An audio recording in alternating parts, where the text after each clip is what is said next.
All right, guys, I'm going to be analyzing Thursday Night Football, which is Eagles at the Texans in Houston. Not going to lie, this game, probably the biggest dead weight of a game we've had this season. Arguably the worst team in the NFL with the Texans against arguably the best. I personally think that Philadelphia probably is the best, possibly. I mean, it's tough to say with the Bills and Philadelphia. I think they're both, at this point, the only teams that are really poised and have looked clear cut to go to the Super Bowl and have looked better than any other team in their conferences at least. Philadelphia, interesting enough, an offense that relies more on the run, even though they have good passing threats, but their defense, monstrous. And then, of course, I just like to say that they traded for Robert Quinn last week, for a fourth round pick. So they really didn't give up too much, even though Quinn had a monster season last year. My opinion on that, I guess, is that what do they even need Quinn for? Did they really trade for him for maybe insurance purposes, or maybe they're just following a trend? I personally think that it's somewhat of a trend now that at the trade deadline, if you feel like you don't have a pass rush or as good a pass rush as you want, which is pivotal in the playoffs when you're facing, the top end of the league. You're facing the top end of the league in quarterbacks most of the time because you need a great quarterback to win in today's league. And you need a pass rush to force sacks, to force unwanted pressure, just to be able to disrupt them in any way, shape, or form. So, anyway, I will say that, this should be a landslide of a game. It would be interesting to see if Houston can contend with Philadelphia. I I do want to take a look at, I guess, Houston's last few games. I personally think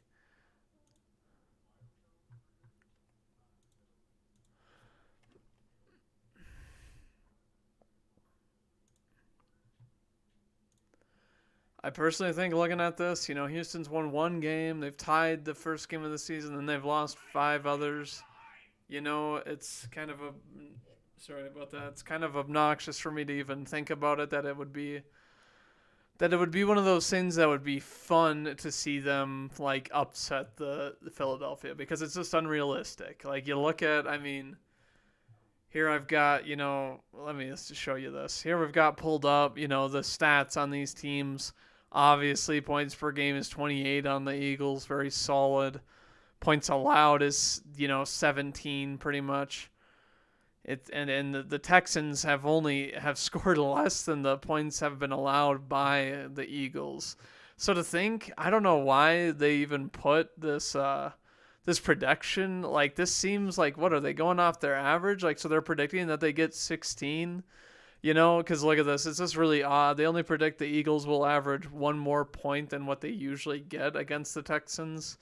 It's like, looking at this, I mean, they don't allow a lot of pass yards, I guess, but teams usually don't pass as much when they're ahead. And I mean, you look at this, and it's mind boggling. It's going to be ridiculous, to say the least, for the Texans in this game. Texans last five. I mean, they beat Jacksonville in an odd game, and then obviously we have the undefeated Eagles, 7-0, have beat every single bit of competition that you would think would even possibly compete.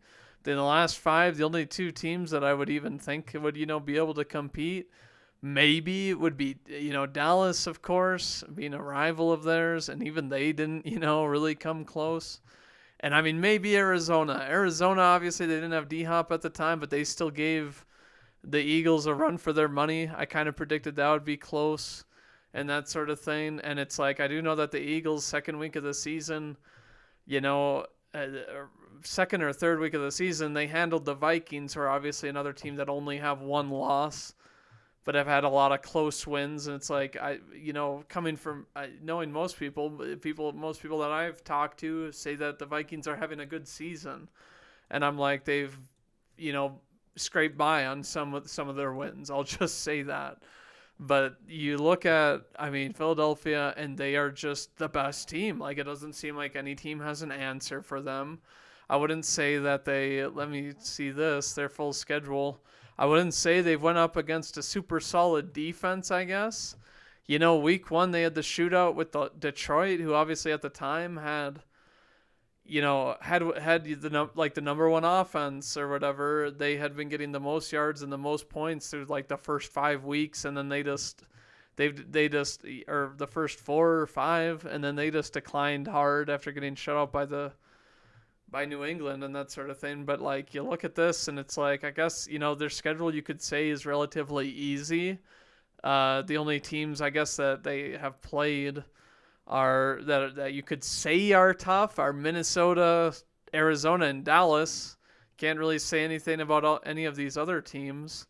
And now they're playing, Houston. They obviously had a bye week in week 7, so they're only 7-0 instead of 8-0.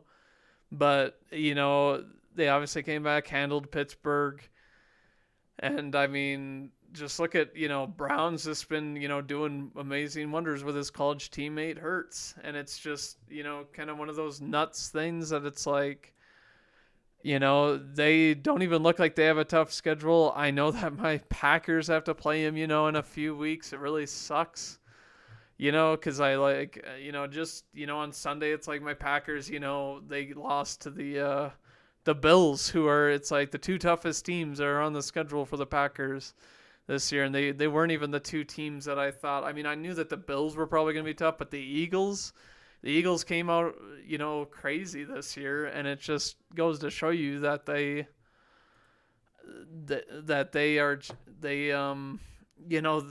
Eagles are poised to win. And I mean, like I said about the trade, I think it's kind of a similar-esque situation. I don't think it's, I think that the Eagles are poised to be good for a good amount of time.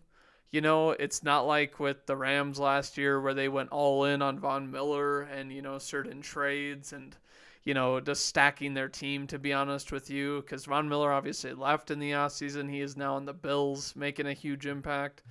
And I don't think Robert Quinn is, the caliber of Von Miller. Even though he had more sacks than him last year, I'm pretty sure it was an outlier year, and Von Miller is just, to me, a way better leader, and just an all around, freak, in my opinion. So you're talking about, I guess, the Eagles, maybe they just want to have, guys they can sub in and out to keep fresh during games, because it's like if that defense is, constantly getting at the quarterback and constantly, putting him on the ground and that sort of thing, they're just gonna be relentless. And I mean, I'm going to go look at their stats a bit here. You have Miles Sanders having a good year. Not even 8 games played, but he's at 560 yards. Hurts having a solid year. Only 2 picks, I'm pretty sure. Yeah, 2 picks to 10 TDs. Very good. He's poised to have, I guess, like a 30 TD. Like a 30 TD, 5-6 pick season or something. Only been sacked 18 times. Sack yards lost is 101, so it's like they're, he's taken some sacks. I think that is one weakness to the Philadelphia, is that Hurts, he's a good scrambler, but he's not the speediest guy, not the best at escaping all the time, but he is a strong runner. If he gets running, like he's practically like, I don't know, a tight end, with how strong he is and that sort of thing. And just overall, a very good offense. Well-rounded for the most part. Obviously, they only have like 3 major contributors, but that's really all you need, on your team. A solid tight end. Goddard's one of the best. A.J. Brown, obviously, really good. Has been for years. Devonta Smith finally kind of emerging as a player that it's like could potentially have a 1,000-yard season, which would be huge. Having 2 guys above 1,000 yards is just a huge to your team. The only thing that I'll say about this is that nobody else is really contributing at all in the passing game. Like you have, Pascal, Watkins, Miles Sanders, and obviously not catching that much. But you have very, I guess, limited productivity. You have limited productivity in this, and you know, I'm not gonna try and jinx anything or knock on wood, but it's like Devonta Smith is a smaller wide receiver. He always kind of an injury risk there, even though he's very electric and very and moves around really well and has very great athleticism. Catching the ball over guys that I've seen on film. Just a very likable player with how electric and how versatile he is for even being not the tallest guy, but it's like his jumping abilities, catching ability is there, and he seems to have good chemistry with Jalen Hurts. But then you look at defense and that sort of thing. It's like Hassan Reddick obviously having a very good year, and just look at how many guys they have contributing to sacks. You obviously have Josh Sweats, I think is very good. Fletcher Cox, obviously still very good. Hargrave, Brandon Graham. I mean, a lot of guys here. A lot of guys contributing to sacks. How many total is that? 1, 2, 3. That's 9 guys. And they're adding one more in Quinn, who I don't think he's going to get a sack a game. I don't think it's going to be like last year, but it's like, should he be fresh, he can maybe give a burst. Or maybe maybe they're going to try and do some third down rush package where they try to bring like 5 or more, guys that can get to the QB. You could run some very wild things, with this. And it's just, I mean, to me, insane how many sacks this team is getting, and even the interceptions. It's like you're talking about, 9 interceptions on this team as well. I know Avonte Maddox has been a little banged up, this season. I mean, James Bradbury, very good. Darius Slay, you could argue that this is the best cornerback room in the NFL. I mean, I would actually honestly say that it probably is at this point in the season. And CJ Gardner-Johnson, just a very good safety, doing a lot, getting tackles for loss, interceptions, sacks, just a first team All-Pro like season from him so far. And that sort of thing. And I guess another thing I haven't really looked at is forced fumbles. I mean, look at this. You look at this, and Hassan Reddick from a linebacker standpoint, this is very, very good. 2 fumble recoveries as well. And just overall, their defense is just overwhelming. They have guys at every single level that are performing. And it's absolutely nuts what the Eagles are doing this season. It's like there's a reason why people say they're the best team in the NFL. I think the Bills, the only reason I wouldn't say that they are the best right now is maybe because Poyer got injured on Sunday. And they even traded for a safety before the deadline. So it's like, I know we're kind of talking about comparisons now instead of the Thursday night game, but let's be real. I wasn't just going to talk about how badly the Eagles are going to whoop the Texans. I think it's as close to a free game as you could talk about. But maybe the Texans, use that. Maybe they're like, oh, we could be the team to, knock the wind out of these guys' sails. You know what I mean? Sometimes the most unexpected underdog, can ruin a team's, perfect year and that sort of thing. And I mean, it's why we play the games any given game day. I don't want to say any given Sunday because this is obviously Thursday, but any given game day, and you have a chance to lose. I mean, to me, it's just a matter. I mean, it's a matter of time. I feel like till the Philadelphia loses a game, probably. I don't think that they're going to go undefeated. I think that their passing game is maybe going to hold them back at some point this year. I mean, and I guess looking ahead, let me look and see who they play.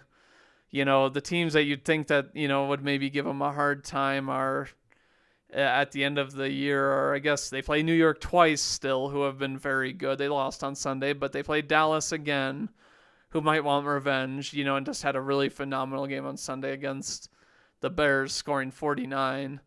And then, I mean, I guess I don't know who else you really have here. I would like to say my Packers, but my Packers, I mean, they have weeks ahead, I guess, now. It's the end of November that they play, but it's really, it's one of those things that not a lot of these teams look too hard. I guess New Orleans, they just shut out, the Raiders. Maybe maybe that defense is going to come to life and possibly carry New Orleans. New Orleans has a really good defense. That's been their signature for years now because their offense has just been so inconsistent without Breeze, with injuries, and just really inconsistent offense. But like the Eagles kind of have a free coast to the postseason, in my opinion. I didn't put Tennessee on there because I honestly think that Tennessee is kind of it's strange to me, but they give me the hint that it's just like they don't have the talent that they need to even make a deep dive into the playoffs. And it's like, to me, Tannehill just, I don't think he's the answer, even though they did decide to start him this year. And I mean, the ankle injury apparently isn't that big of a problem, and he's going to be playing again. But yeah, the Eagles, it's kind of turned into an Eagles analysis. I think have a free coast to the the playoffs, and I mean, I really don't see them being anything other than the one seed, unless something really drastic happens with them, like injuries, or maybe their team just starts underperforming for whatever reason. But it's like, I don't see that happening. It's a very low possibility. But I guess, you guys you probably want to hear my prediction for the game. And I mean, I was looking at over kind of these defensive things, and the third down efficiency, I guess, is kind of low for Philadelphia. I feel like they're probably a team that it's like, I mean, 45% is good, like it's near 50. But for a team that's undefeated, I feel like, they could be unstoppable. I think that they're just one of those teams that like gets downs really easily and chunk yards with the way that they rush. But I mean, even the allowed 39% seems a little for how many turnovers and sacks they're getting. It's just kind of nuts to me that they have a 39% allowed third down efficiency. That is only 1% behind Houston. But yeah, my prediction is I think that the Philadelphia scores, I think that they score like 35. I don't see any reason why they shouldn't be able to get 5 touchdowns in this game. And Houston, I'm predicting that it's going to be like the Steelers. I don't even think they're going to score as much as the Steelers, would. I think that they score like 9 points. 3 field goals is what I'm predicting. I think that Mills is not doing terrible for the team that he's on, but it's like he doesn't have anybody. Brandon Cooks has less yards than the Eagles' second leading reception yards leader, which is Goddard. And he has the same amount of catches. Yeah, the same amount of catches and like 100, not 100, but like 70, 75 less yards. And I mean, this is the thing that baffles me, though, is that Sanders and Hurts almost have a combined like 900 yards right here. So it's like, yeah, I don't see Philadelphia slowing down. Not unless maybe Hurts sustains an injury, but he's a very strong quarterback. Like, I don't think we've seen someone with his strength and his, athleticism in the league for a while. I'm just trying to think of anybody who, as strong as him, with good speed and a pretty good at throwing too. He doesn't obviously have a lot of guys that have gotten yards, but this is still impressive. Considering that last year they were kind of nobodies, the Eagles. But yeah, I'm predicting 33 to, I'll say 6. Bold prediction, big blowout win for Philadelphia. I'll say 33 to 6 is my prediction, or 35 to 6.